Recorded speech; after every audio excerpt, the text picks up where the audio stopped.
Welcome to NCERT zone. Class 11th accountancy कर रहे हैं हम। 18th चैप्टर को डिस्कस कर रहे हैं। इससे पहले एक पार्ट कर चुके हैं हम 18th चैप्टर का, यानी कि financial statement of sole proprietorship जो है चैप्टर, उसका एक पार्ट हम कंप्लीट कर चुके हैं। उसमें हमने बात की थी थ्योरीज़ की, जितने भी थ्योरीज़ हैं, जो भी टर्म्स थे वहाँ पे, revenue receipts, capital receipts, revenue expenditure, capital expenditure, और भी जितने थ्योरी पोर्शन है सब हम कंप्लीट कर चुके हैं। इस वीडियो में हम बात करेंगे फाइनल अकाउंट्स के एप्लीकेशन की, यानी कि फाइनल अकाउंट्स के बारे में पढ़ेंगे कि कितने अकाउंट्स होते हैं, कौन कौन से अकाउंट्स होते हैं, उनका एप्लीकेशन कैसे होता है, यानी कि कैसे हम प्रैक्टिकल क्वेश्चंस को सॉल्व करेंगे और क्या क्या अकाउंट्स हमें फाइनल अकाउंट्स के तौर पे बनाना पड़ता है। तो चलिए शुरू करते हैं। बात करते हैं फाइनल अकाउंट्स की किसे कहते हैं। आपको पता है, हर एक बिजनेस ऑर्गेनाइजेशन को ये जानना होता है कि पूरे साल जो उन्होंने मेहनत की है, तो उस मेहनत को करने के बाद उनके ऑर्गेनाइजेशन ने प्रॉफिट अर्न किया है या लॉस हुआ है, साथ ही साथ उनका फाइनेंशियल पोजीशन क्या है मार्केट में, यानी कि उनके पास कितने लाइबिलिटीज़ है और कितने एसेट्स है। तो इन्हीं सब इन्फॉर्मेशन को प्राप्त करने के लिए वो जिन अकाउंट्स को प्रिपेयर करते हैं eight the end of the year, उस अकाउंट को हम कहते हैं फाइनल अकाउंट्स या financial statements of the company या सोल प्रोप्राइटरशिप। तो हम इस चैप्टर में सोल प्रोप्राइटर के पॉइंट ऑफ व्यू से हमें पढ़ना है, ठीक है, फाइनेंशियल स्टेटमेंट्स को, यानी कि फाइनल अकाउंट्स को। तो देखिए फाइनल अकाउंट्स क्या होता है। Final accounts mean the financial statements prepared from the trial balance eight the end of the accounting period. Final accounts जो प्रिपेयर किया जाता है वो ट्रायल बैलेंस के इन्फॉर्मेशन के बेसिस पे प्रिपेयर किया जाता है। देखिए सबसे पहला जो अकाउंटिंग जो प्रोसीजर है, उसमें सबसे पहला स्टेप क्या होता है। सबसे पहले हम जर्नल एंट्री करते हैं, यानी कि ट्रांजैक्शंस को रिकॉर्ड करते हैं। उन ट्रांजैक्शन से, उन जर्नल एंट्रीज से, प्राइमरी एंट्री जिन्हें कहते हैं, उनके मदद से हम लेजर अकाउंट्स प्रिपेयर करते हैं। उन लेजर अकाउंट्स को हम ट्रायल बैलेंस में ट्रांसफ़र करते हैं। ट्रायल बैलेंस के बेसिस पे हम फाइनल अकाउंट्स प्रिपेयर करते हैं। और यही इसी चीज़ के लिए, फाइनल अकाउंट्स बनाने के लिए ही हम पहले जितने भी मेहनत हमने किया है, जर्नल बनाना या लेजर बनाना या ट्रायल बैलेंस बनाना, वो हम फाइनल अकाउंट्स के लिए ही करते हैं सारी मेहनत। तो अब बारी आ गई है फाइनल अकाउंट्स की। फाइनल अकाउंट्स में क्या क्या अकाउंट्स आपको बनाने पड़ते हैं। एक तो trading and profit and loss account बनाना पड़ता है। इन अकाउंट से हमें पता चलता है कि कंपनी ने प्रॉफिट अर्न किया है या लॉस हुआ है कंपनी को।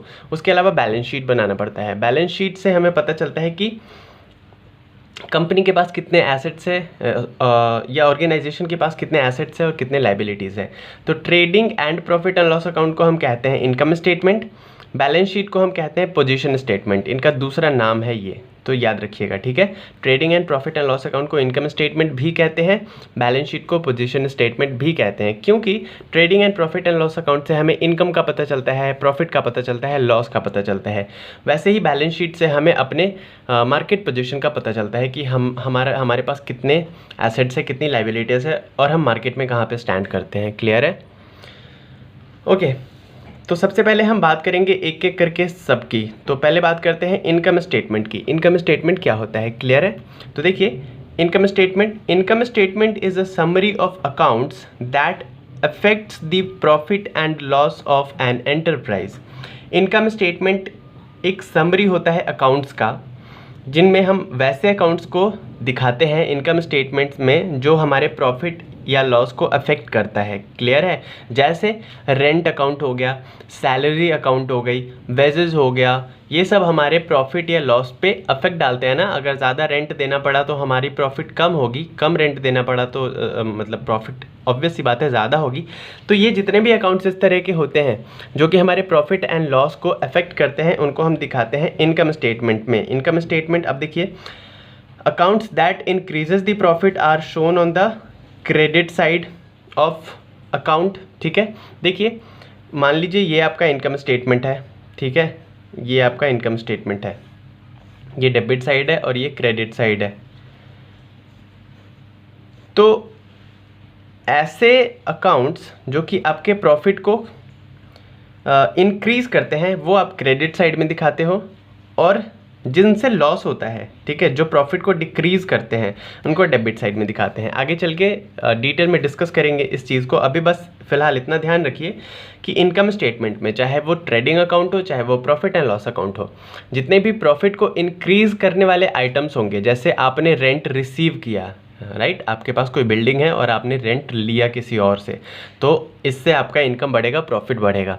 तो जिन आइटम से प्रॉफिट बढ़ेगा उनको दिखाएंगे हम क्रेडिट साइड में, और वहीं पे अगर रेंट आपको देना पड़ा तो रेंट देना पड़ा तो आपके पास से पैसे गए, आपका प्रॉफिट ऑब्वियस सी बात है डिक्रीज होगा, तो उसको दिखाएंगे डेबिट साइड में। तो देखिए दोनों रेंट ही था, बट रेंट रिसीव्ड को हमने दिखाया क्रेडिट साइड में, और रेंट गिवन जो हमने रेंट दिया उसको दिखाया हमने डेबिट साइड में। तो जिन आइटम्स से या जिन अकाउंट से हमारा प्रॉफिट एंड लॉस अफेक्ट होता है, यानी कि अगर ऐसे आइटम्स जिनसे हमारा प्रॉफिट इंक्रीज होता है वो आइटम क्रेडिट साइड में जाएगा, चाहे वो ट्रेडिंग अकाउंट हो चाहे प्रॉफिट एंड लॉस अकाउंट हो, और जिनसे हमारा डिक्रीज होता है वो डेबिट साइड में जाएगा।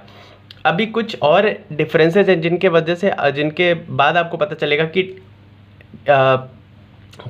ट्रेडिंग अकाउंट में कौन कौन से आइटम्स आएंगे और प्रॉफिट एंड लॉस अकाउंट में कौन कौन से आइटम्स आएंगे, तो वो तो हम आगे डिस्कस करेंगे।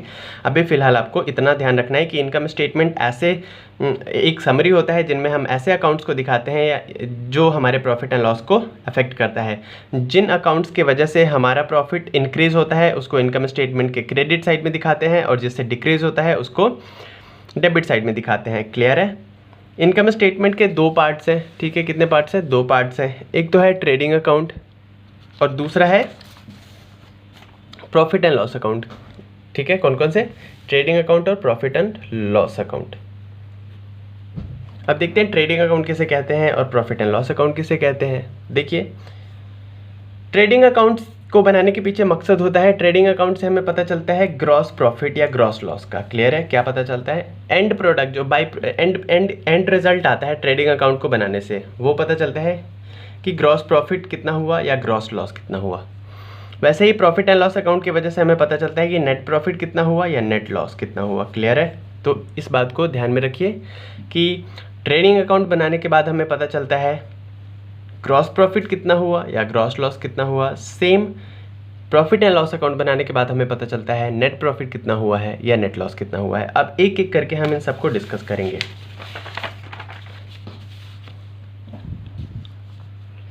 बात करते हैं सबसे पहले ट्रेडिंग अकाउंट की। क्लियर है?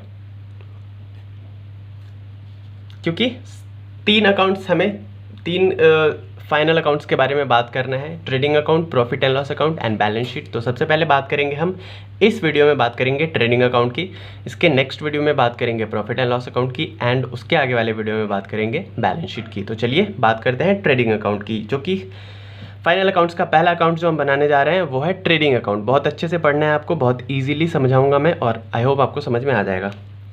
मीनिंग सबसे पहले बात करते हैं ट्रेडिंग अकाउंट की मीनिंग क्या होती है। Preparation of trading account is the first stage of preparing final accounts. जब आप फाइनल अकाउंट्स बनाने जाते हो तो सबसे पहला जो अकाउंट आप बनाते हो, सबसे पहला स्टेज जो आता है, सबसे पहले स्टेज में जिस अकाउंट को आप बनाते हो वो है आपका ट्रेडिंग अकाउंट। क्लियर है? कौन सा है? Trading account. It is the financial statement which shows the result of buying and selling of goods and or services during an accounting period। ये वो अकाउंट होता है जिसमें आप या तो गुड्स को खरीद रहे हो या बेच रहे हो, चाहे सर्विस को खरीद रहे हो या बेच रहे हो। आपका बिजनेस दोनों तरीके का हो सकता है। एक ऐसा बिजनेस हो सकता है जिसमें आप गुड्स को खरीदते और बेचते हो, ठीक है, और एक ऐसा हो सकता है जिसमें आप सर्विस प्रोवाइड करते हो। जैसे सर्विस प्रोवाइड क्या क्या कर सकता है? हॉस्पिटल हो गया, होटल हो गया, रेस्टोरेंट हो गया, ठीक है, ये सब सर्विस प्रोवाइड करते हैं। वैसे ही गुड्स कौन प्रोवाइड करते हैं? जो जनरल स्टोर्स हो गया, शूज़ का कोई शोरूम हो गया, बाइक का शोरूम हो गया, ये सब क्या है? गुड्स प्रोवाइड करते हैं। मतलब फिजिकल फॉर्म में जब आप प्रोडक्ट प्रोवाइड करते हो तो वो गुड्स कहलाता है, और ऐसा आप कुछ ऐसा प्रोडक्ट प्रोवाइड करते हो जो कि वो आगे वाला इंसान, कस्टमर सिर्फ फील कर सकता है, दैट इज़ कॉल्ड सर्विस। तो फाइनेंशियल स्टेटमेंट जब आप बनाने जाते हो तो सबसे पहला अकाउंट बनाते हो ट्रेडिंग अकाउंट, और ट्रेडिंग अकाउंट में आप दिखाते हैं गुड्स को खरीदना या बेचना या फिर सर्विस को खरीदना या बेचना। क्लियर है? It is credited with sales, services rendered and closing of stock and inventory. Trading account के क्रेडिट साइड में क्या क्या दिखाते हो आप? एक तो सेल जो करते हो वो आप क्रेडिट साइड में दिखाते हैं ट्रेडिंग अकाउंट के। सर्विस रेंडर्ड, सर्विस कुछ प्रोवाइड किया उसको भी ट्रेडिंग अकाउंट के क्रेडिट साइड में दिखाते हैं। अच्छा, ऐसा आप बोलोगे कि ऐसा क्यों दिखाते हैं, क्रेडिट साइड में क्यों दिखाते हैं सेल्स को, सर्विस प्रोवाइड किया उसको क्रेडिट साइड में क्यों दिखाते हैं, जो क्लोजिंग ऑफ स्टॉक है हमारा उसको क्रेडिट साइड में क्यों दिखाते हैं, या स्टॉक को इन्वेंट्री भी कहते हैं उसको क्रेडिट साइड में क्यों दिखाते हैं। तो सीधी सी बात है, हमने क्या पढ़ा था कि जो इनकम स्टेटमेंट है उसके क्रेडिट साइड में हम ऐसे आइटम्स को दिखाते हैं जो कि हमारे प्रॉफिट को इंक्रीज़ करता है या हमारे इनकम को इंक्रीज़ करता है। ठीक है, इतनी बात तो आपको याद है। तो जब आप सेल्स करते हो, जब आप कोई सामान बेचते हो तो क्या होता है, जब आप कोई सामान बेचते हो तो आपके पास पैसा आता है ना, इनफ्लो होता है आपके बिजनेस के अंदर में, कैश का पैसे आते हैं। तो पैसे आते हैं तो सिंपल सी बात है, इनकम बढ़ता है, प्रॉफिट बढ़ता है। तो सेलिंग करने के बाद किसी प्रोडक्ट का पैसे आते हैं, सर्विस बेचने के बाद भी पैसे आते हैं, और जो हमारा स्टॉक बच गया वो हमारे लिए एसेट होता है, उसको बेच करके पैसे आएंगे तो उसको भी क्रेडिट साइड में दिखाते हैं। क्लियर है? तो क्रेडिट साइड में क्यों दिखाते हैं, सेल को या सर्विस प्रोवाइड करने को या क्लोजिंग ऑफ स्टॉक को। आई होप आपको समझ में आ गया होगा। अब डेबिट साइड में क्या क्या दिखाएंगे, तो ओपनिंग स्टॉक और इन्वेंट्री। देखिए, क्लोजिंग स्टॉक हमने क्रेडिट साइड में दिखाया था, ओपनिंग स्टॉक हम कहाँ दिखाएंगे, डेबिट साइड में दिखाएंगे। Net purchases and other direct expenses are debited in the account. अब यहाँ पे बहुत ध्यान से आपको सुनना है कि एक तो सबसे पहले बात हमने कर ली ओपनिंग स्टॉक की, तो क्योंकि क्लोजिंग स्टॉक हम क्रेडिट साइड में दिखाते हैं तो ओपनिंग स्टॉक हम किधर दिखा देंगे, डेबिट साइड में दिखा देंगे। रीज़न क्या है, रीज़न वही है कि ये हमारा ओपनिंग स्टॉक है, तो क्लोजिंग स्टॉक क्योंकि पिछले साल हमने क्रेडिट साइड में दिखाया था तो इस साल उसी को एज अ ओपनिंग स्टॉक हम डेबिट साइड में दिखा देंगे। नेट परचेजेस को हम डेबिट साइड में दिखाएंगे। नेट परचेजेस का पहले मतलब क्या है ये समझ लीजिए। तो नेट परचेजेस का मतलब है जितना आपने टोटल परचेज़ किया, मान लीजिए 10 लाख का आपने परचेज़ किया, उसमें से 1 लाख का आपने रिटर्न कर दिया परचेज़, तो नेट परचेज़ आपने कितना किया, 9 लाख का। तो 9 लाख को आप किधर दिखाओगे, डेबिट साइड में दिखाओगे। क्यों? क्योंकि जब आपने परचेज़ किया किसी गुड्स का तो हुआ क्या, जब आपने परचेज़ किया तो आपके पास से पैसे गए, पैसे का आउटफ्लो हुआ। तो जब पैसे का आउटफ्लो हुआ तो आपका इनकम डिक्रीज़ हो रहा है ना, प्रॉफिट यहाँ पे थोड़ा डिक्रीज़ होगा। तो इसीलिए परचेजेस को हम, परचेजेस हमारे लिए एक तरीके से एक्सपेंस हो गया पैसे का, तो उसको हम डेबिट साइड में दिखाते हैं। वैसे ही डायरेक्ट एक्सपेंसेस को डेबिट साइड में दिखाते हैं।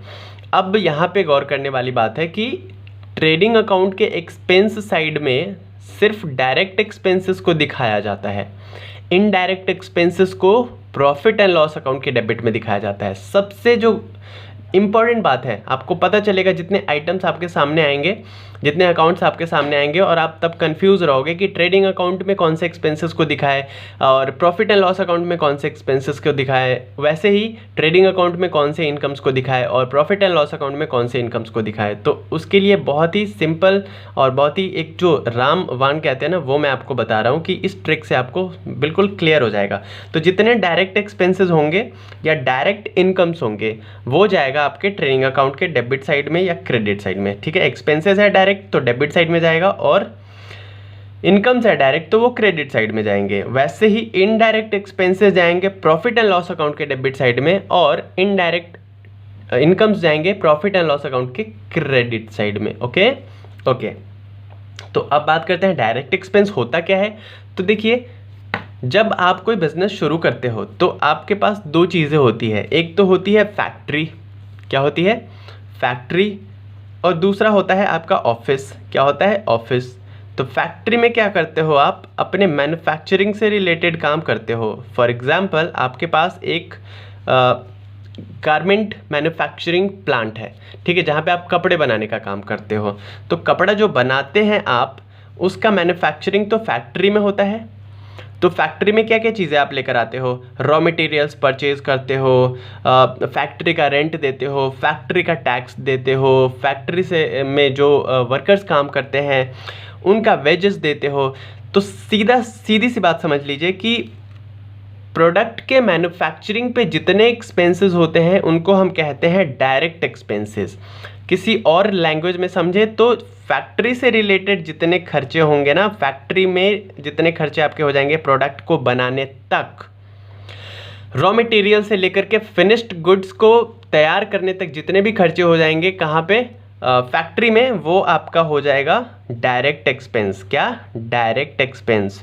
वैसे ही अब बात आती है, अपने प्रोडक्ट बना दिया फैक्ट्री में, अब बेचने की बारी आती है। तो बेचने की बारी आती है तो बेचने में आपको बहुत कुछ करना पड़ता है, उसका एडवर्टीजमेंट करना पड़ता है, सेल्समैन को हायर करना पड़ता है, कहीं पे आपका ऑफिस खोल के बैठना पड़ता है। तो वो अब आ गई आपके ऑफिस की बात। तो प्रोडक्ट को बेचने पे इनडायरेक्टली जितने भी खर्चे ऊपर से ऐड होते हैं, देखिए प्रोडक्ट बनाने तक जितने खर्चे आ गए वो तो डायरेक्ट एक्सपेंस हो गया, लेकिन उसको बेचने के लिए जो ऊपर का खर्चा आता है इनडायरेक्ट एक्सपेंसेस उसको कहते हैं। जैसे एडवर्टीजमेंट का पैसा लग गया, सेल्समैन को पैसा देना पड़ा आपको, सेम प्रमोशन में पैसा देना पड़ा, और भी बहुत सारे ऑफिस से रिलेटेड खर्चे, ऑफिस जहाँ पे आप खोल के बैठे उसका रेंट देना पड़ा, ऑफिस में आपने कुछ एम्प्लॉयज़ रखे हुए हैं उनकी सैलरी देनी पड़ी। तो इन सब के लिए जो खर्चे आते हैं वो इनडायरेक्ट एक्सपेंसेस कहलाते हैं। तो सीधी सी बात हम समझे तो ऑफिस से रिलेटेड फैक्ट्री से रिलेटेड खर्चे आपके कहलाएंगे क्या, डायरेक्ट एक्सपेंसेस।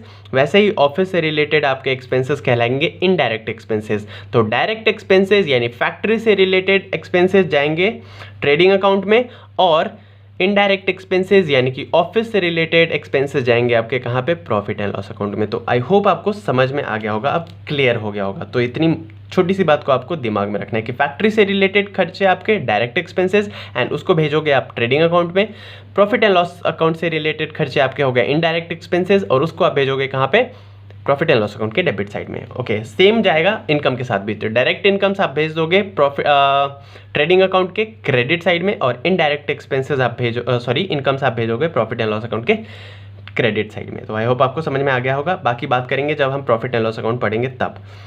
तो आपको यहाँ तक समझ में आ गया, the difference in two sides is इधर gross profit and gross loss. तो जब आप ट्रेडिंग अकाउंट बनाते हैं और डेबिट साइड, मान लीजिए ये ट्रेडिंग अकाउंट है आपका,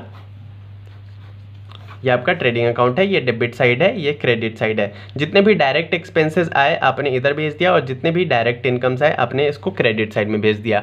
अब अगर आपका इनकम ज़्यादा है यानी कि क्रेडिट साइड ज़्यादा है और डेबिट साइड कम है, तो सिंपल सी बात है क्रेडिट साइड में क्योंकि हम इनकम्स को दिखाते हैं और क्रेडिट साइड हमारा ज़्यादा है, तो सिंपल सी बात है एक्सपेंस से ज़्यादा इनकम है यानी कि प्रॉफिट हुआ है, इधर आ जाएगा प्रॉफिट आपका, जितना जो बैलेंस आपका कैरी डाउन करोगे वो प्रॉफिट आ जाएगा। लेकिन अगर एक्सपेंस साइड ज़्यादा हो गया और इनकम साइड कम हो गया तो इधर लॉस आ जाएगा, जितना अमाउंट से डिफरेंस आ गया है। क्लियर है? तो आई होप आपको क्लियर हो गया होगा। The difference in the two sides is either gross profit और ग्रॉस लॉस। ओके, अब बात करते हैं फीचर्स की। ट्रेडिंग अकाउंट्स के फीचर्स क्या क्या होते हैं। तो फीचर्स की अगर बात करें तो पहला फीचर है it is the first stage in the preparation of final accounts. जब आप फाइनल अकाउंट्स प्रिपेयर करने जाते हैं तो सबसे पहला जो आपको अकाउंट बनाना पड़ता है वो ट्रेडिंग अकाउंट होता है। दूसरा, it records only net sales and direct cost of goods sold. Trading account में सिर्फ और सिर्फ नेट सेल्स को आप दिखाते हो क्रेडिट साइड में, और direct cost of goods sold को दिखाते हो यानी कि परचेजेस साइड में, डेबिट साइड में। उसके अलावा the balance of this account shows gross profit और ग्रॉस लॉस। ठीक है, ट्रेडिंग अकाउंट का जो बैलेंस आता है, बैलेंसिंग फिगर, या तो वो ग्रॉस प्रॉफिट दिखाता है या ग्रॉस लॉस दिखाता है, जैसा मैंने आपको बताया अभी थोड़ी देर पहले। उसके बाद क्या फीचर है, विशेषता क्या है, ग्रॉस प्रॉफिट और gross loss is transferred to profit and loss account. तो जो ग्रॉस प्रॉफिट आपका आएगा ट्रेडिंग अकाउंट से या ग्रॉस लॉस आएगा, उसको आगे कैसे भेजोगे, आप आगे उसको भेज देते हो कहाँ पे, प्रॉफिट एंड लॉस अकाउंट में ट्रांसफ़र करना होता है। तो जब हम प्रैक्टिकल क्वेश्चन सॉल्व करेंगे तो हमें आइडिया लग जाएगा। यहाँ पे आपको सिर्फ इतनी बात समझनी है कि ट्रेडिंग अकाउंट से जो ग्रॉस प्रॉफिट या ग्रॉस लॉस आया उसे आपको भेजना पड़ता है कहाँ पे, प्रॉफिट एंड लॉस अकाउंट के डेबिट या क्रेडिट साइड में। ओके, बात करते हैं पर्पस या नीड की, क्यों है ट्रेडिंग अकाउंट बनाने की। तो to know the gross profit और gross loss it is based on matching concept. सबसे पहली बात, ग्रॉस प्रॉफिट या ग्रॉस लॉस जानने के लिए हमें ट्रेडिंग अकाउंट बनाना पड़ता है। उसके अलावा it is based on matching concept, matching concept पे बेस्ड होता है। मैचिंग कॉन्सेप्ट क्या होता है कि जितने भी रेवेन्यूज़ है आपको उसको एक्सपेंसेस से टैली करना होता है, और जो फिगर निकल के आता है बैलेंसिंग फिगर, वो आपका प्रॉफिट या लॉस कहलाता है। तो revenue from sale of goods and services matched with the cost of goods sold और सर्विसेज, यही कहता है मैचिंग कॉन्सेप्ट कि आपका जो रेवेन्यू है उसको कॉस्ट से मैच कराइए। तो पर्पस या नीड क्या है आपको समझ में आ गया। अब एक चीज़ आया यहाँ पे term cost of goods sold. क्या? Cost of goods sold. ये क्या होता है? तो देखते हैं कॉस्ट ऑफ गुड्स सोल्ड क्या होता है। जो सामान आपने बेचा वो कहलाएगा गुड्स सोल्ड, जो गुड्स आपने बेच दिया। अब उसका कॉस्ट क्या था जो आपने बेचा? मान लीजिए आप कोई सामान आपने 5000 में बेचा, कोई गुड्स आपने 5000 में बेचा, तो ये हम ऐसा तो कह नहीं सकते कि ये कॉस्ट ऑफ गुड्स सोल्ड रहा होगा, क्योंकि इसमें हो सकता है आपका प्रॉफिट भी इंक्लूड रहा होगा, टैक्स भी आपने ऐड किया होगा। क्लियर है? तो कॉस्ट ऑफ गुड्स सोल्ड क्या होता है? जो गुड्स आपने बेचा उसका एक्चुअल कॉस्ट क्या आया था उसको मैन्युफैक्चर करने पे, that is called cost of goods sold. तो it means direct expenses incurred up to the sale. बेचने तक जो डायरेक्ट एक्सपेंसेस आए थे, यानी कि मैन्युफैक्चरिंग पे जितने एक्सपेंस आए थे किसी गुड्स पे, उसी एक्सपेंस को कहते हैं cost of goods sold. Okay, तो कैसे निकालेंगे कॉस्ट ऑफ गुड्स सोल्ड? इसका एक फॉर्मूला है, opening stock or inventory plus purchases, और परचेजेस में है यहाँ पे नेट परचेजेस, यानी कि purchase minus purchases return, that is called net purchases, plus direct expenses minus closing और इन्वेंट्री। ठीक है, क्लोजिंग स्टॉक और इन्वेंट्री। तो ये फॉर्मूला आपको याद रखना है, कॉस्ट ऑफ गुड्स सोल्ड कैसे हम निकालते हैं। तो क्या होता है formula?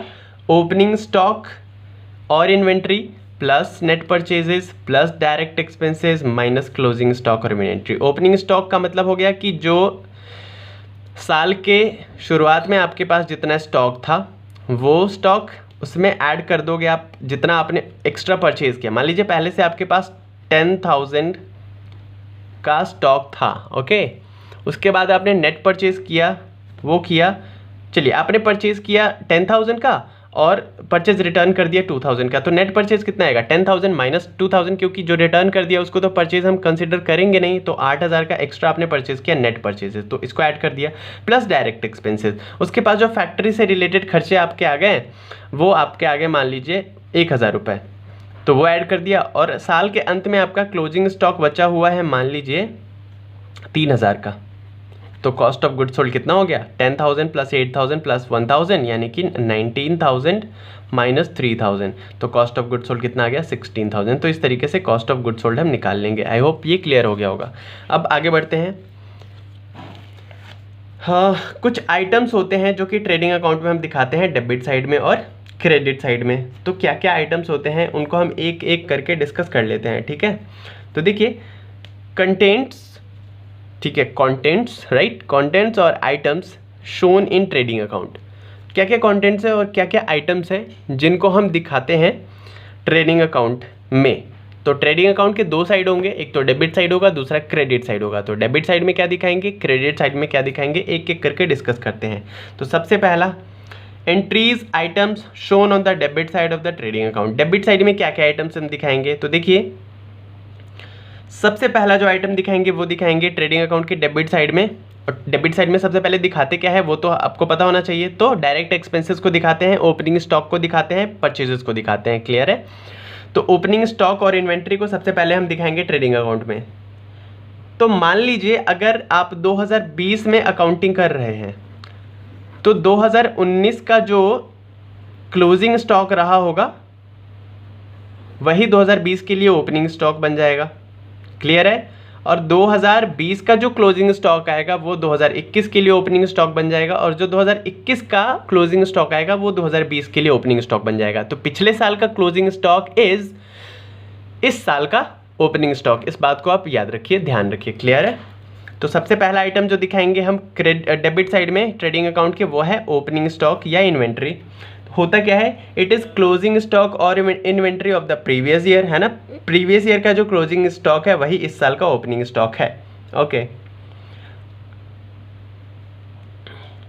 Therefore it is shown in the trial balance this account through an opening entry, therefore it is shown in the trial balance. This item is placed at the first item of the debit side. तो debit side में पहला item जो दिखेगा trading account का ये दिखेगा। चलिए अब दूसरा आइटम क्या दिखेगा डेबिट साइड में बात कर लेते हैं, वो है परचेजेस एंड परचेजेस रिटर्न। तो मान लीजिए आपने परचेज किया 3 लाख का और परचेज रिटर्न कर दिया मान लीजिए 20,000 का। तो जो नेट परचेजेस आपका आया वो कितना आया, नेट परचेजेस आ गया आपका 2,80,000 का।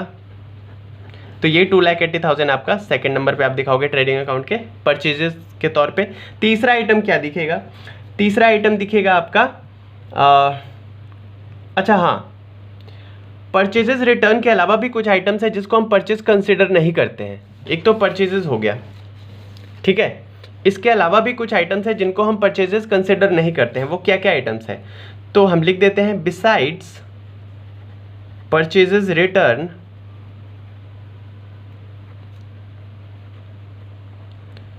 following are also deducted from purchase. Following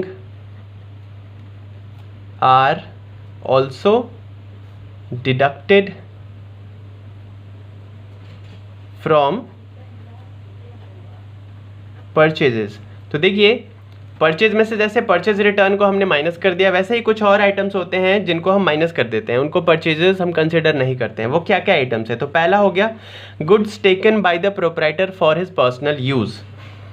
अगर कोई प्रोप्राइटर अपने पर्सनल यूज़ के लिए, यानी कि किसी बिजनेस का मालिक अपने पर्सनल यूज़ के लिए गुड्स को निकाल लेता है बिजनेस से, उसे हम परचेज कंसिडर नहीं करेंगे और उसे हम लेस कर देंगे परचेज से। तो पहला क्या है, goods taken by proprietor for personal use. Okay, तो इसको हम कंसिडर नहीं करेंगे, इसको हम डिडक्ट कर देंगे कहाँ से, परचेजेस से। दूसरा आइटम क्या है जिसको हम परचेज कंसिडर नहीं करेंगे, अगर आपने चैरिटी में कोई गुड्स दे दिया, कुछ किसी गुड्स को दान में दे दिया, तो गुड्स गिवन एज चैरिटी, इसको भी आप परचेज से लेस कर देते हो, गुड्स गिवन एज चैरिटी। उसके अलावा क्या है, उसके अलावा जो तीसरा आइटम है जिसको हम नहीं करेंगे कंसिडर, वो है गुड्स गिवन एज सैम्पल्स।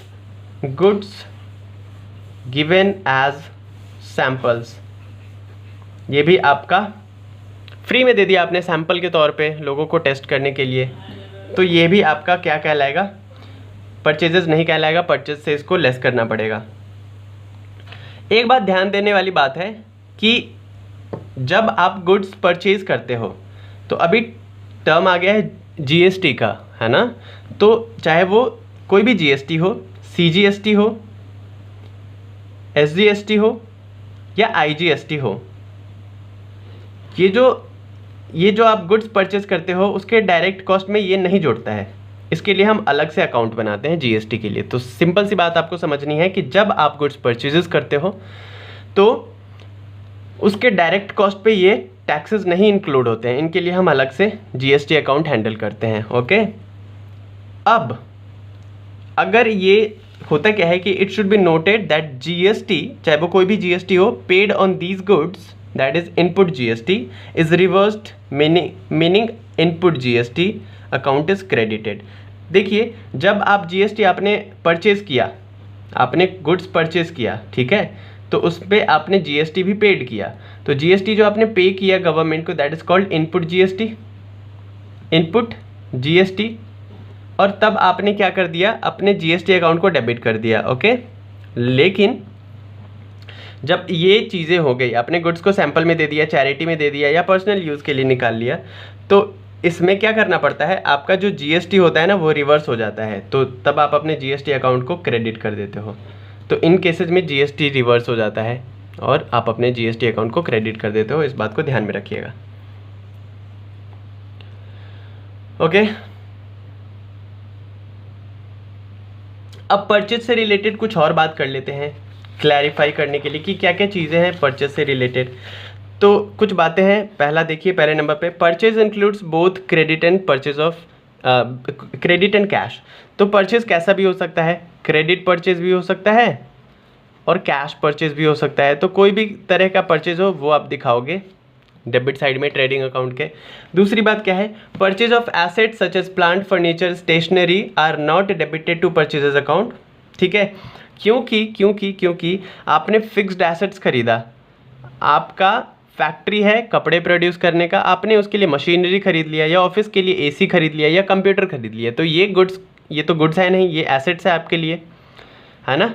तो जो एसेट्स होंगे उनके परचेजेस को आप ट्रेडिंग अकाउंट में नहीं दिखाते हो, उसको आप कहाँ पे दिखाते हो, बैलेंस शीट में दिखाते हो। कहाँ पे दिखाते हो, एक तो एसेट अकाउंट में दिखाते हो, जो भी एसेट्स अकाउंट है उसको डेबिट करते हैं, और एक बैलेंस शीट में भी दिखाते हैं एसेट साइड में। तो दो चीज़ें ऐसे होती है उनका।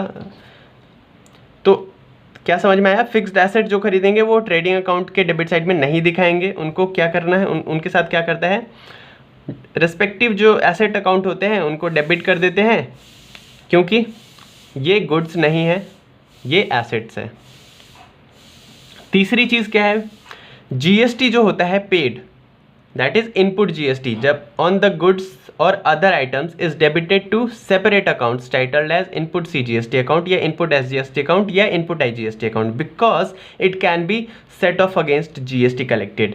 तो जो भी आपने परचेज किया, सिंपल लैंग्वेज में समझिए, जो भी आपने परचेज किया तो ट्रेडिंग अकाउंट में जीएसटी आप नहीं दिखाएंगे। जीएसटी जो आपने पे किया परचेज करते टाइम, उसके लिए अलग से आप अकाउंट ओपन करते हैं, किस नाम से, जीएसटी के नाम से। आईजीएसटी है तो इनपुट आईजीएसटी के नाम से, एसजीएसटी है तो इनपुट एसजीएसटी, इनपुट सीजीएसटी के नाम से। उसी तरीके से जब सेल करते हो उस टाइम पे आप टैक्स कलेक्ट करते हो गवर्नमेंट के बिहाफ पे, तो उस टाइम पे आप जो अकाउंट ओपन करते हो उसको कहते हैं आउटपुट जीएसटी। तो उसके लिए अलग से उसके बाद इनपुट जीएसटी और आउटपुट जीएसटी को हम सेट ऑफ करते हैं। तो सिंपल सा बात समझना है ट्रेडिंग अकाउंट के पॉइंट ऑफ व्यू से कि ट्रेडिंग अकाउंट में नहीं जाएगा जीएसटी। क्लियर है? ओके। उसके बाद क्या चीज़ें हमें याद रखनी है,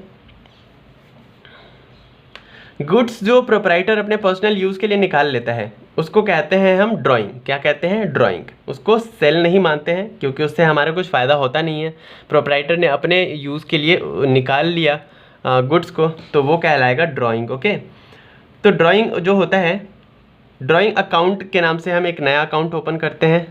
जब वो पर्सनल यूज़ के लिए कोई सामान निकाल ले तो ड्राइंग अकाउंट के नाम से एक नया अकाउंट ओपन होता है और वहाँ पे डेबिट किया जाता है उस परचेजेस के कॉस्ट के अमाउंट को। ठीक है। और साथ ही साथ जीएसटी वगैरह जो भी होता है वो भी ऐड करके वहाँ पे डेबिट कर दिया जाता है ड्राइंग अकाउंट को। तो क्या जब कोई प्रोप्राइटर ड्राइंग कर लेगा उसके लिए क्या जर्नल एंट्री पास होगी?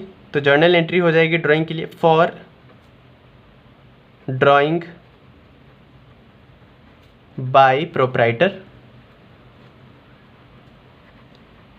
For personal use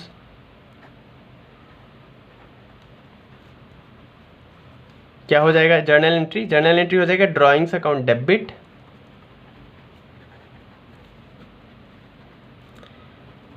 to purchases account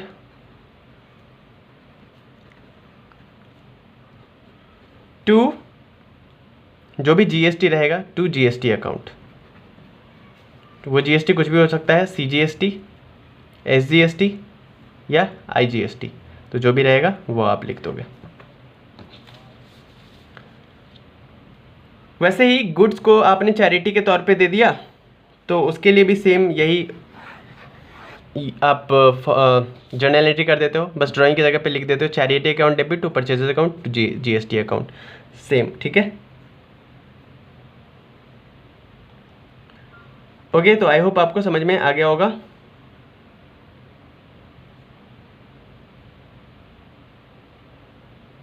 okay, आगे बढ़ते हैं। अगर गुड्स परचेज किया गया और वो ट्रांजिट में है, मतलब आपने गुड्स परचेज किया अपने फैक्ट्री के लिए और वो अभी तक रास्ते में है, अभी तक आपके पास नहीं पहुंचा है, तो ऐसे आइटम्स को हम कहते हैं गुड्स इन ट्रांजिट। क्या कहते हैं? गुड्स इन ट्रांजिट, यानी कि रास्ते में जो माल रहता है उसको कहते हैं गुड्स इन ट्रांजिट, अभी तक आपके पास नहीं पहुंचा है। तो if the goods purchased are in transit, यानी कि बीच रास्ते में है, it is necessary to account them also. तो इसको भी आपको लिखना पड़ेगा अपने बुक्स ऑफ अकाउंट में, ट्रेडिंग अकाउंट में डालना पड़ेगा। The amount is debited to goods in transit account. तो क्या करते हैं, गुड्स इन ट्रांजिट अकाउंट के नाम से हम डाल देते हैं। GST paid thereon is debited to respective input GST account and credited to seller's account. तो देखिए कैसे करते हैं, गुड्स इन ट्रांजिट रहेगा तो क्या जर्नल एंट्री पास हो जाएगी, गुड्स इन ट्रांजिट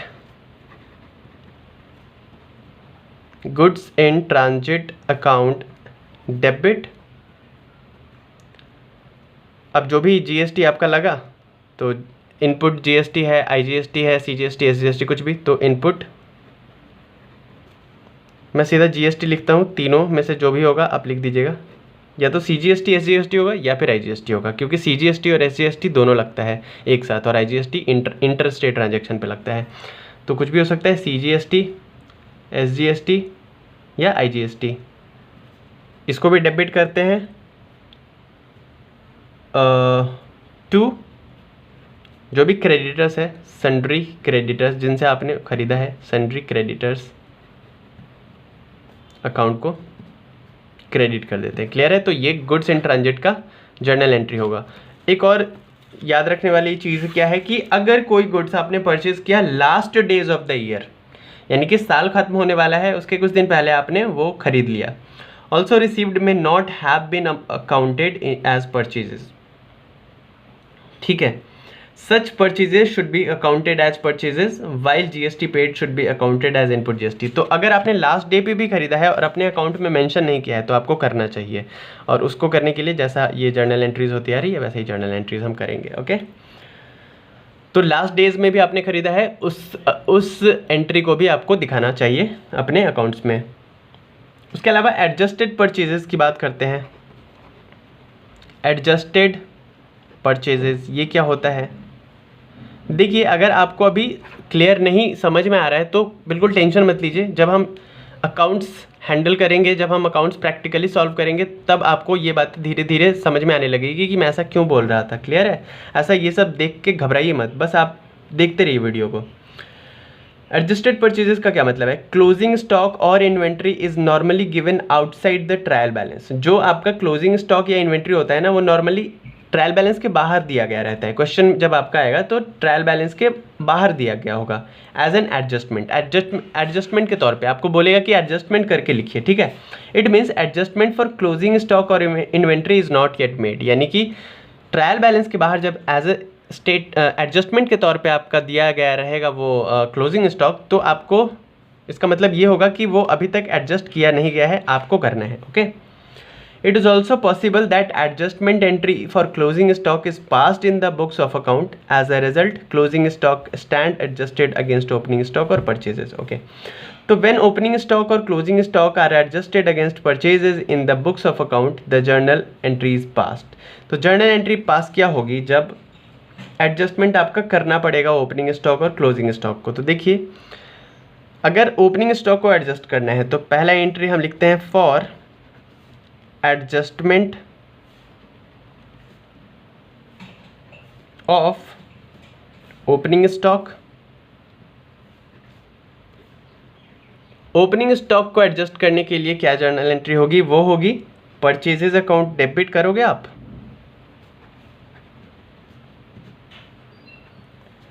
और ओपनिंग स्टॉक को क्रेडिट कर देंगे। तो ये एडजस्ट हो गया।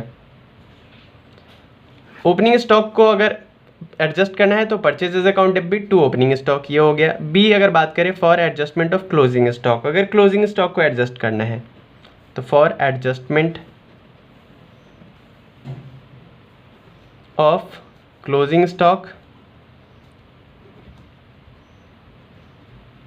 तो इसके लिए क्या जर्नल एंट्री होगी? इसके लिए होगी क्लोजिंग स्टॉक डेबिट करेंगे, closing stock debit to purchases account, purchases account को क्रेडिट कर देंगे। ओके,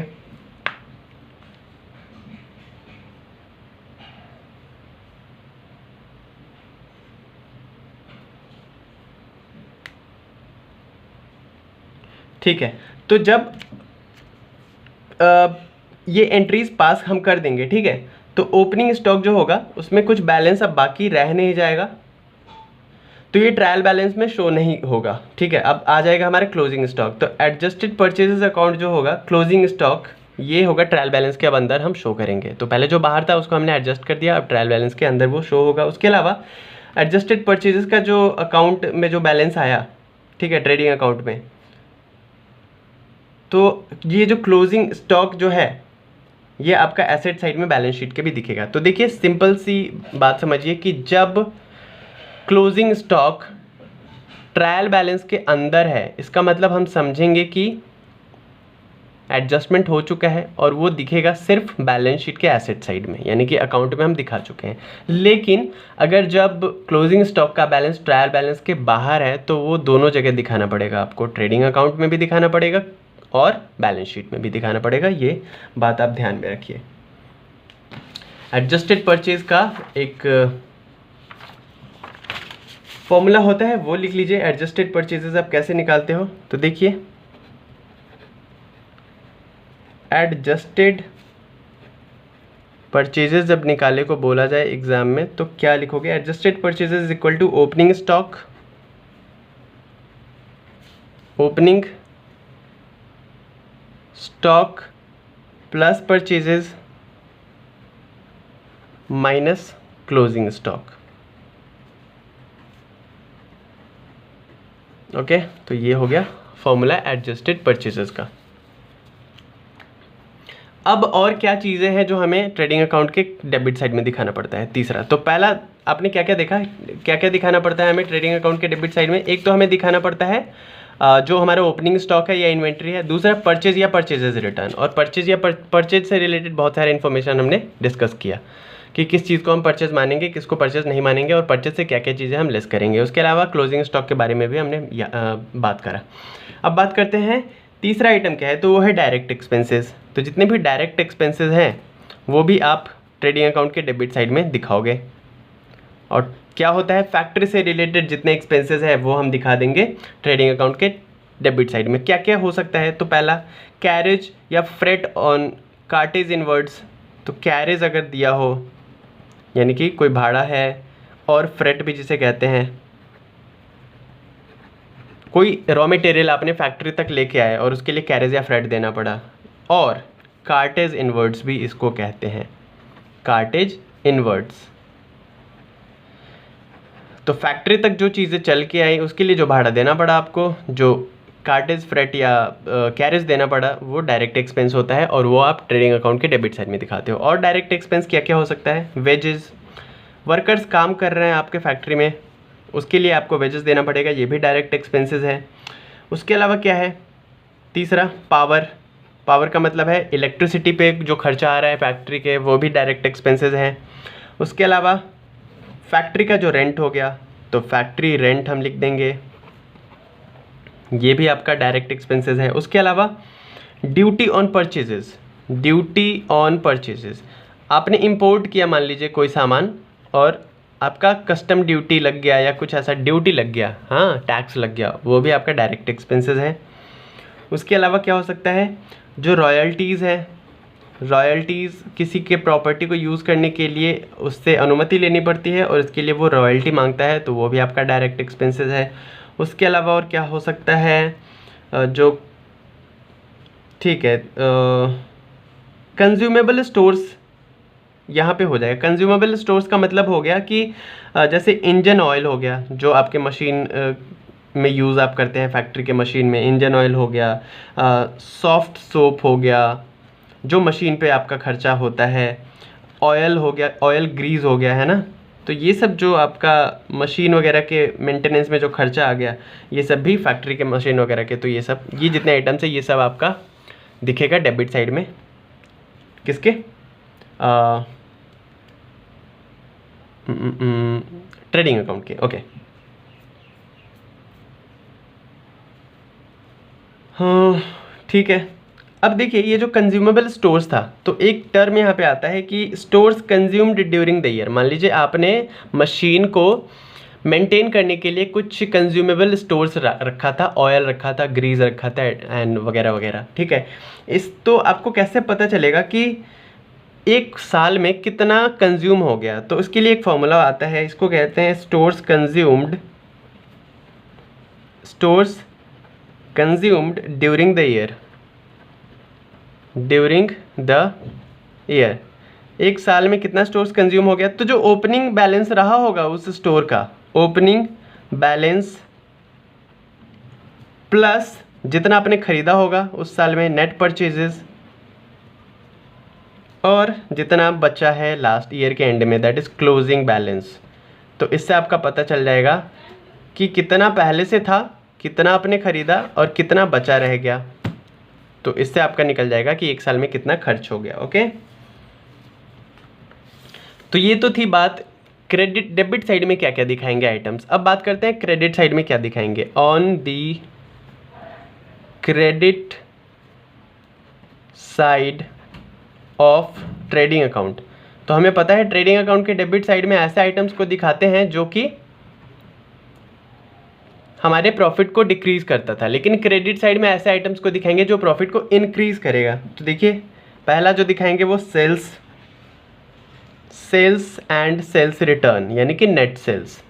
तो सेल करने से हमारा इनकम बढ़ता है और जो सेल्स रिटर्न आएगा उसको माइनस करके हम दिखाएंगे क्रेडिट साइड में। पहला तो ये दिखाएंगे। दूसरा आइटम क्या दिखाएंगे हम, तो देखिए दूसरा आइटम हम दिखाएंगे, अच्छा सेल से रिलेटेड कुछ बातें कर लेते हैं। तो जैसे परचेज के टाइम पे हम पे कर रहे थे ना इनपुट जीएसटी, वैसे ही सेल के टाइम पे हमारा आउटपुट जीएसटी क्रेडिट होगा। ठीक है, सेल परचेज के टाइम पे इनपुट जीएसटी डेबिट हो रहा था परचेज अकाउंट के साथ साथ, वैसे ही सेल्स के टाइम पे क्रेडिट होगा ये सेल्स अकाउंट के साथ साथ, लेकिन ट्रेडिंग अकाउंट के क्रेडिट साइड में नहीं दिखाएंगे। जैसे हम इनपुट जीएसटी को भी नहीं दिखा रहे थे, अलग अकाउंट बना के दिखा रहे थे ना, सेम हम ऐसा ही करेंगे। आउटपुट जीएसटी के नाम से एक अकाउंट ओपन करेंगे और उसमें आउटपुट जीएसटी को हम दिखाएंगे। ओके, और सेल कैसा भी हो सकता है, क्रेडिट सेल और कैश सेल दोनों हो सकता है। अगर आप अपने फिक्स्ड एसेट्स को बेचते हैं, मशीनरी को बेच दिया या कंप्यूटर को बेच दिया, तो वो सेल्स में नहीं आएगा, वो आप उस अकाउंट को क्रेडिट करोगे। जैसे एसेट को खरीदते टाइम आप उस एसेट अकाउंट को डेबिट कर रहे थे ना, वैसे ही बेचते टाइम उसी एसेट अकाउंट को क्रेडिट करेंगे, ना कि ट्रेडिंग अकाउंट में दिखा देंगे कि क्योंकि ट्रेडिंग अकाउंट में सिर्फ गुड्स के सेल्स को हम या गुड्स के परचेजेस को ही दिखाते हैं। ओके, अब बात करते हैं और क्या आइटम शो होगा। तो ये तो हो गया सेल्स या सेल्स रिटर्न। उसके अलावा क्लोजिंग स्टॉक या इन्वेंट्री, क्योंकि डेबिट साइड में हम ओपनिंग स्टॉक को दिखा रहे थे ना, क्रेडिट साइड में हम दिखाएंगे क्लोजिंग स्टॉक को, या इसको इन्वेंट्री भी कहते हैं, इन्वेंट्री को। तो इतने आइटम्स को हम दिखाएंगे। अब वही सेम बात आपको याद रखनी है कि अगर क्लोजिंग स्टॉक ट्रायल बैलेंस के अंदर दिख रहा है तो उसे सिर्फ बैलेंस शीट के एसेट साइड में दिखाएंगे, लेकिन अगर वो ट्रायल बैलेंस के बाहर दिख रहा है तो उसे ट्रेडिंग अकाउंट के अंदर भी ट्रेडिंग अकाउंट के अंदर भी दिखाना पड़ेगा क्रेडिट साइड में, और बैलेंस शीट के एसेट साइड में भी दिखाना पड़ेगा। तो ये बात आप समझ लीजिए। क्यों दिखाते हैं एसेट साइड में बैलेंस शीट के, क्योंकि जो क्लोजिंग स्टॉक है वो आपके लिए स्टॉक है ना, आप उसको बेच के पैसे कमाओगे, तो वो आपके लिए एक तरीके से एसेट है, इसलिए एसेट साइड में हम क्लोजिंग स्टॉक को दिखाते हैं। ओके,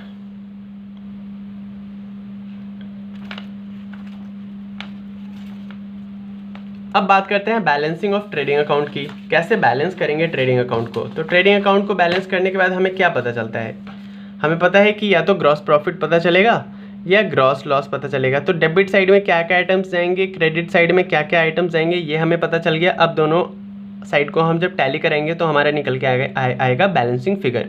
तो बैलेंसिंग ऑफ ट्रेडिंग अकाउंट की बात करते हैं।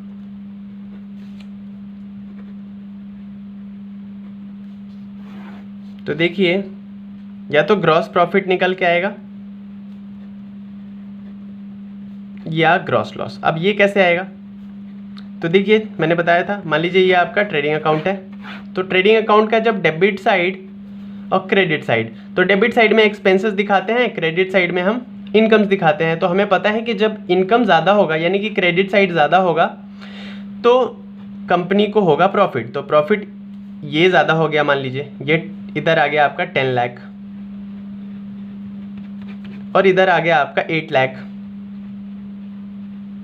ठीक है, तो 2 लाख का डिफरेंस आ रहा है ना, तो 8 लाख एक्सपेंस है, 10 लाख इनकम है, तो 2 लाख का प्रॉफिट हो गया। 2 लाख यहाँ पे लिखेंगे और यहाँ पे लिखेंगे to gross profit transfer to profit and loss account. ये जो आया ना इस साइड में जो ग्रॉस प्रॉफिट आया उसको आप ट्रांसफर कर दोगे प्रॉफिट एंड लॉस अकाउंट में। अगर ये साइड ज़्यादा हो जाता, ये कम आ जाता, यानी कि एक्सपेंस ज़्यादा हो जाता और इनकम कम हो जाता, तो हो जाता लॉस। तो लॉस इधर दिखा देते और लॉस भी ट्रांसफ़र कर देते हम प्रॉफिट एंड लॉस अकाउंट के डेबिट साइड में। तो याद रखिए जब प्रॉफिट होगा तो वो क्रेडिट साइड में दिखेगा और क्रेडिट साइड में जो प्रॉफिट हुआ वो प्रॉफिट एंड लॉस अकाउंट के डेबिट साइड में जाएगा एज अ प्रॉफिट, और लॉस हुआ तो क्रेडिट साइड में दिख रहा होगा और ये क्रेडिट साइड जो होगा ये जाएगा प्रॉफिट एंड लॉस अकाउंट के सॉरी ये डेबिट साइड है तो प्रॉफिट एंड लॉस अकाउंट के क्रेडिट साइड में जाएगा, और ये क्रेडिट साइड में तो प्रॉफिट एंड लॉस अकाउंट के डेबिट साइड में जाएगा।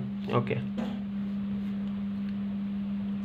अब बात करते हैं प्रिपरेशन ऑफ ट्रेडिंग अकाउंट की। तो जर्नल एंट्री के थ्रू समझते हैं। हमें पता तो चल गया कि डेबिट साइड में क्या चीज़ें दिखानी है, क्रेडिट साइड में क्या चीज़ें दिखानी है।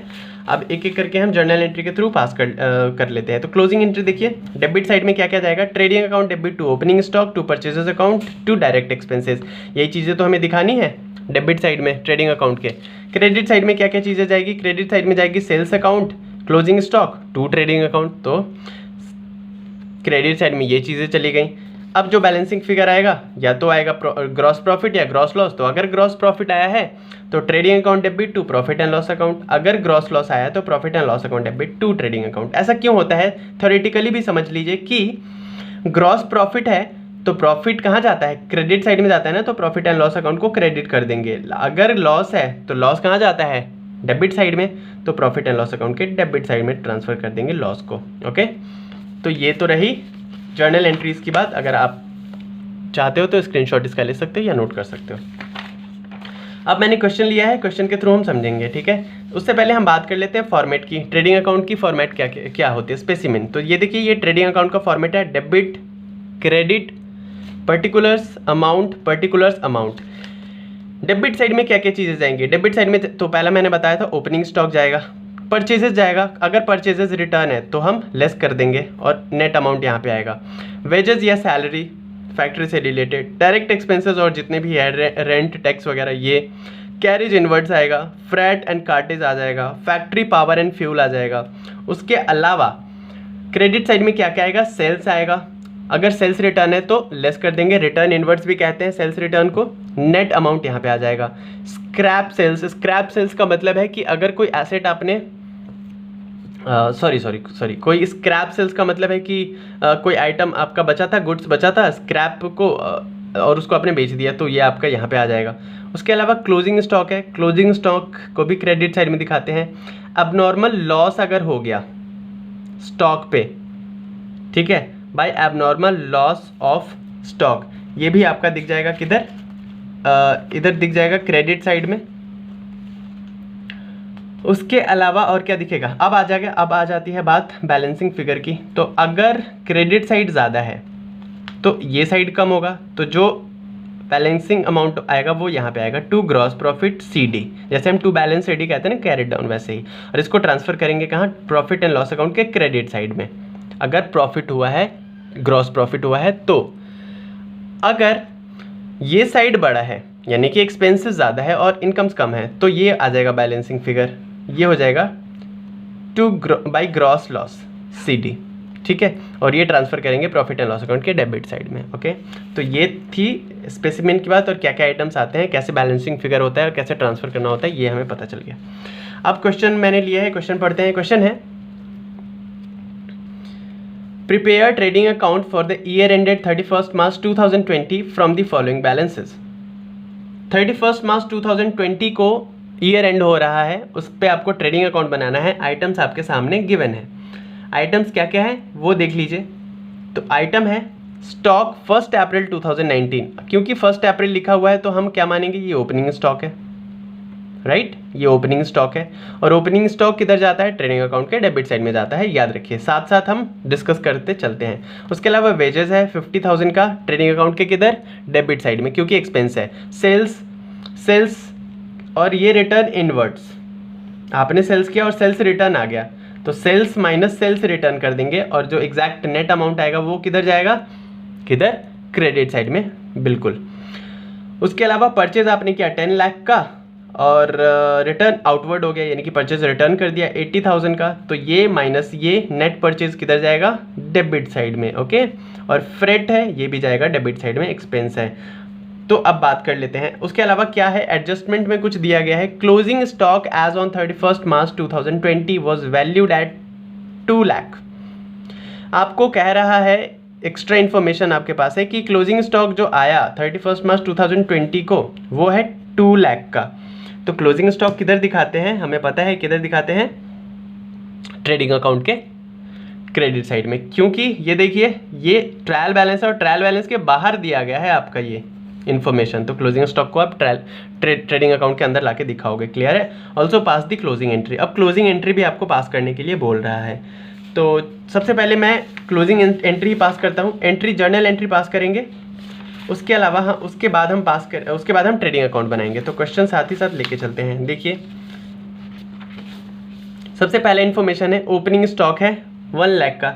तो क्या क्या एंट्री पास करते हैं। एंट्री में मैंने आपको बताया था क्लोजिंग एंट्री में क्या क्या होता है। देखिए trading account debit, 2 opening stock, 2 purchases, 2 direct expenses. तो जितने भी ओपनिंग स्टॉक हम लिखेंगे, परचेजेस लिखेंगे और जितने भी एक्सपेंसेस है सबको हम क्रेडिट कर देंगे। तो देखिए मैं सेम यही एंट्री करूँगा। क्या एंट्री करूँगा आप देखते रहिए। 31 मार्च को हम कर रहे हैं 2020। 31 मार्च क्या एंट्री होगी, ट्रेडिंग अकाउंट डेबिट हो जाएगी। Trading account debit 2 opening stock, क्योंकि है ओपनिंग स्टॉक हमारे पास। उसके अलावा 2 परचेजेस अकाउंट, 2 परचेजेस अकाउंट। उसके अलावा क्योंकि हमारे पास रिटर्न आया भी था, है ना, सेल्स रिटर्न हुआ तो सेल्स रिटर्न को भी हम डेबिट करते हैं। क्वेश्चन में देखिए रिटर्न इनवर्ट्स था, कहीं पे रिटर्न इनवर्ट्स था 50,000 का, तो इसको भी डेबिट करना पड़ेगा। क्लियर है। 2 रिटर्न इनवर्ट्स,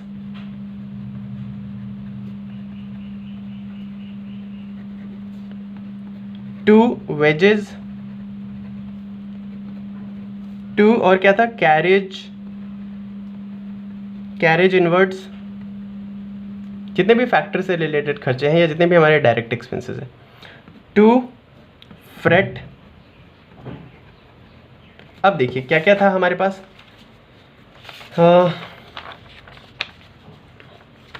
आई होप आपको विजिबल है। वेजेस था 50,000 का, सेल्स, उसके अलावा फ्रेट था हमारे पास, स्टॉक ओपनिंग स्टॉक था, कैरेज इनवर्ट्स था, कैरेज इनवर्ट्स था और रिटर्न इनवर्ट्स भी था। तो जितने जितने अमाउंट है सबको हम लिख देते हैं।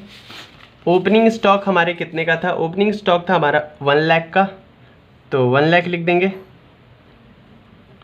उसके अलावा परचेजेस अकाउंट था, परचेजेस कितने का था, 10 लाख का, ये 10 लाख हमने लिख दिया। उसके अलावा हमारा रिटर्न इनवर्ट्स था 50,000 का, 50,000 हमने लिख दिया।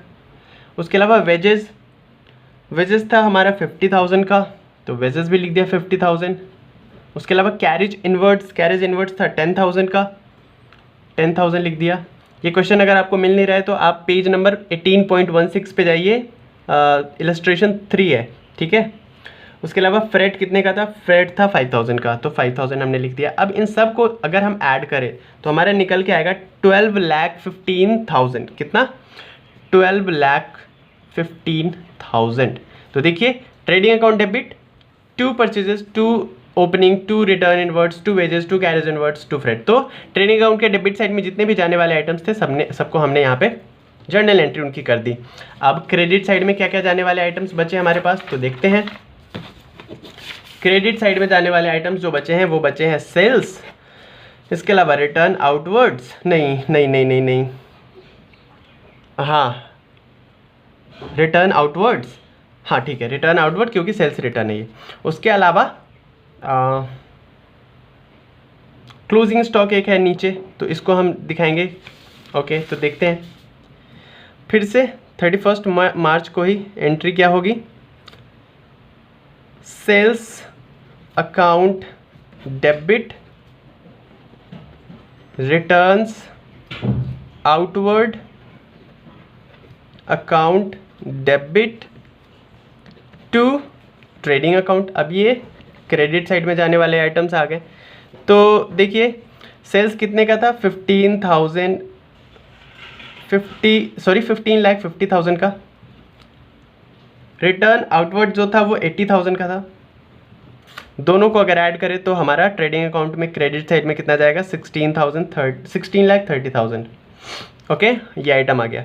उसके अलावा क्लोजिंग स्टॉक हमारा दिया गया है कहाँ पे, बिल्कुल नीचे, एडजस्टमेंट करना है तो ट्रायल बैलेंस के बाहर दिया गया है तो हमें दिखाना पड़ेगा ट्रेडिंग अकाउंट में दिखाना पड़ेगा। तो ट्रेडिंग अकाउंट में कैसे दिखाएंगे, जर्नल एंट्री मैंने आपको बताई थी, ठीक है, for closing stock trading account debit to profit, trading closing stock account debit to trading account. तो जर्नल एंट्री क्या हो जाएगी, सेम डेट को 31 मार्च को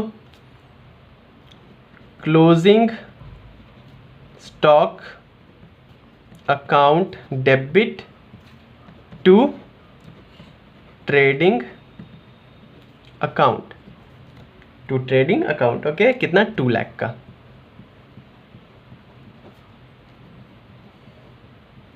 तो अब ये हो गया, देखिए डेबिट साइड में ये आइटम्स आएंगे, क्रेडिट साइड में ये आइटम्स आएंगे। अगर आप इनको ऐड करिए तो ये आ गया टोटल डेबिट साइड में 12,50,000 और क्रेडिट साइड में आ गया 16,30,000 प्लस 2 लाख, यानी कि कितने टोटल आ गए आपके 18,30,000।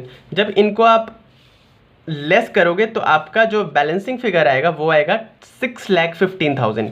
और क्योंकि क्रेडिट साइड ज़्यादा है डेबिट साइड कम है तो ये प्रॉफिट का केस है, ग्रॉस प्रॉफिट का। तो ग्रॉस प्रॉफिट के लिए क्या जर्नल एंट्री होती है हमें पता है, 31 मार्च को कर देंगे journal entry, trading account debit to profit and loss account. Profit and loss account में ट्रांसफ़र करना होता है ना, to profit and loss account, कितने का, जितना प्रॉफिट हो गया 6,15,000 और इधर भी 6,15,000, ओके।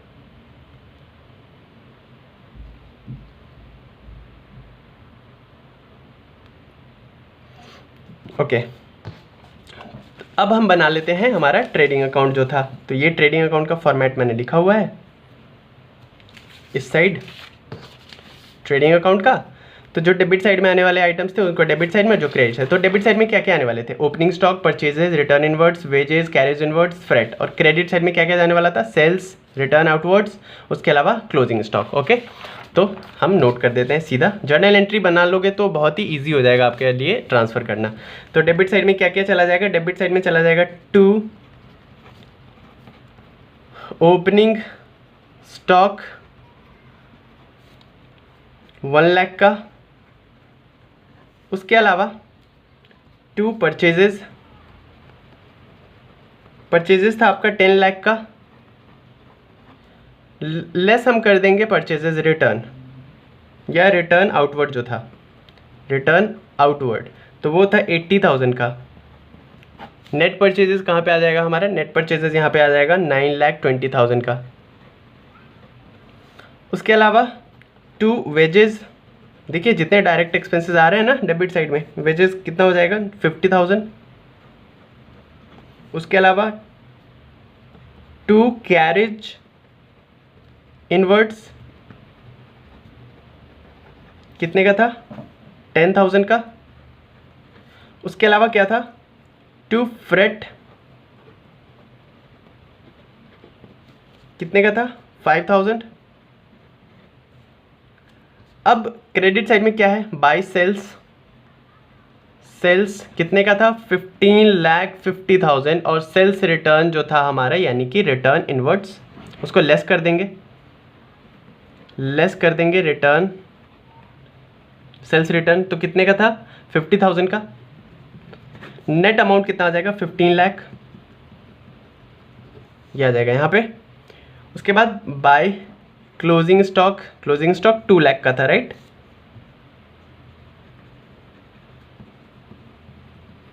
$2 लाख का। अब अगर हम ऐड करें तो इधर आ गया हमारा 17 लाख और इधर हमारा अगर यहाँ तक ऐड करें तो 6,15,000 से डिफरेंस आ रहा है। तो जो डिफरेंस अमाउंट है वो क्या हो जाएगा 2 gross profit CD transferred to profit and loss account, कितने का 6,15,000, तो इधर भी आ जाएगा 17 लाख। आई होप आपको समझ में आ गया होगा किस तरीके से जर्नल एंट्री हुई और ट्रेडिंग अकाउंट में ट्रांसफ़र कर दिया। एक और क्वेश्चन है मेरे पास, तो उस क्वेश्चन को डिस्कस करते हैं और उसके बाद हम इसको ट्रेडिंग अकाउंट ही सिर्फ बनाना है तो कर लेते हैं। देखिए, from the following, I hope आपको विजिबल है।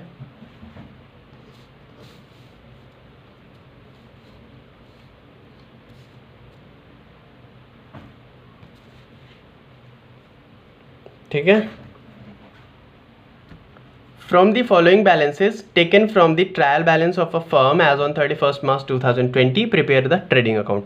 ये ट्रायल बैलेंस है, ट्रायल बैलेंस से ये इन्फॉर्मेशन लिया गया है और 31 मार्च 2020 को आपको बोले ट्रेडिंग अकाउंट बनाइए। तो क्या क्या है, ओपनिंग स्टॉक है, रॉ मटेरियल 40,000 का, फिनिश्ड गुड्स 70,000 का।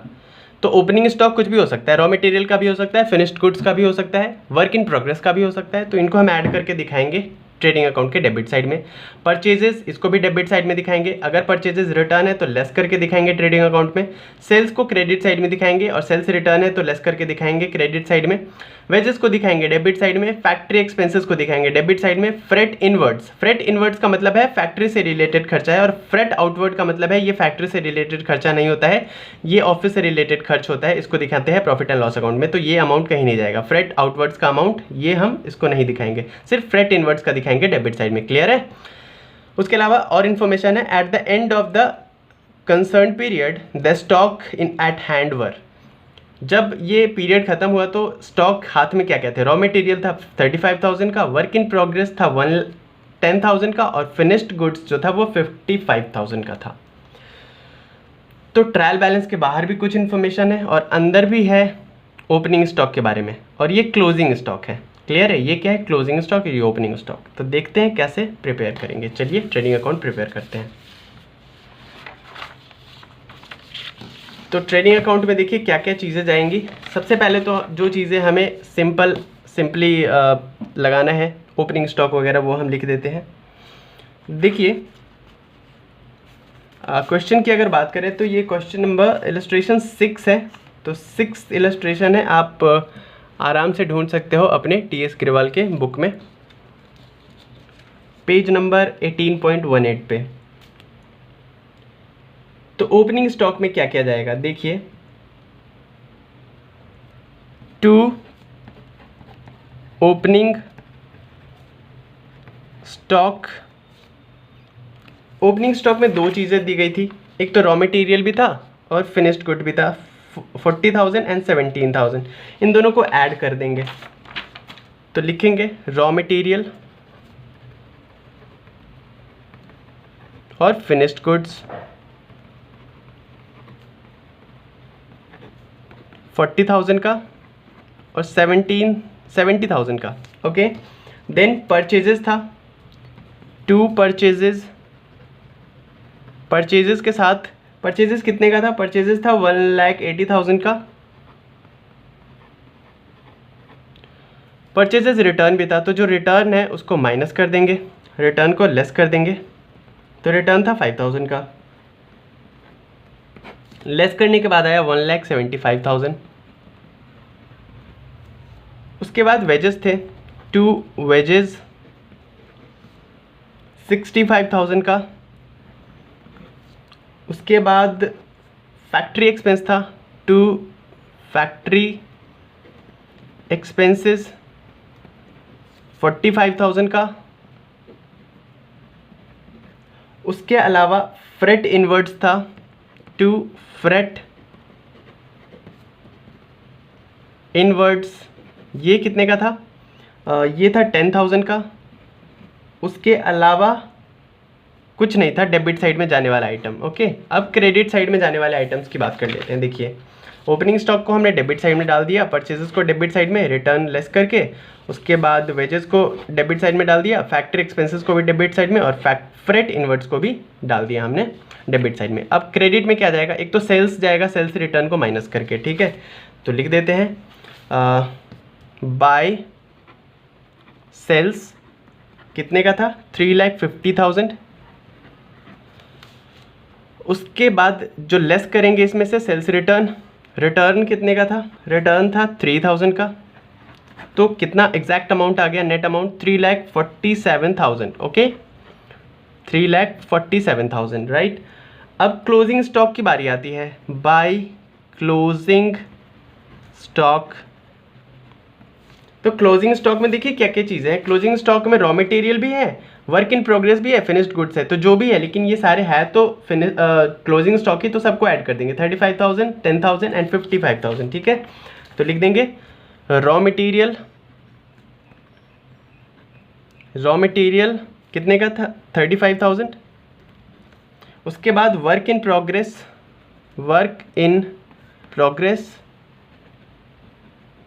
10,000, देन फिनिश्ड गुड्स ये कितने का 55,000। तो अब हो गया डेबिट और क्रेडिट साइड दोनों पूरा। तो ये साइड को अगर हम ऐड करें तो ये आएगा आपका 4,47,000। अगर इस साइड को ऐड करें तो कुछ डिफरेंस अमाउंट आ रहा है, और वो डिफरेंस अमाउंट आ रहा है 42,000 का, जो कि प्रॉफिट है हमारा। तो टू ग्रॉस प्रॉफिट CD, और इसको हम ट्रांसफ़र करेंगे किधर, 42,000 को transferred to profit and loss account 4,47,000। तो यहाँ पे आके आपका ट्रेडिंग अकाउंट कंप्लीट हो जाता है। तो आई होप आपको समझ में आया होगा। तो ये ट्रेडिंग अकाउंट था। अगले वीडियो में हम बात करेंगे प्रॉफिट एंड लॉस अकाउंट की, देन हम बात करेंगे बैलेंस शीट की। तो फिलहाल इतना ही, बहुत लंबा वीडियो हो गया। मिलते हैं नेक्स्ट वीडियो में, तब तक देखते रहें एनसीईआरटी जोन को। अगर आपने अभी तक सब्सक्राइब नहीं किया तो कर लीजिए। इंस्टाग्राम पे, फेसबुक पे भी जाके हमें फॉलो और लाइक करिए। मिलते हैं तब तक, टेक केयर।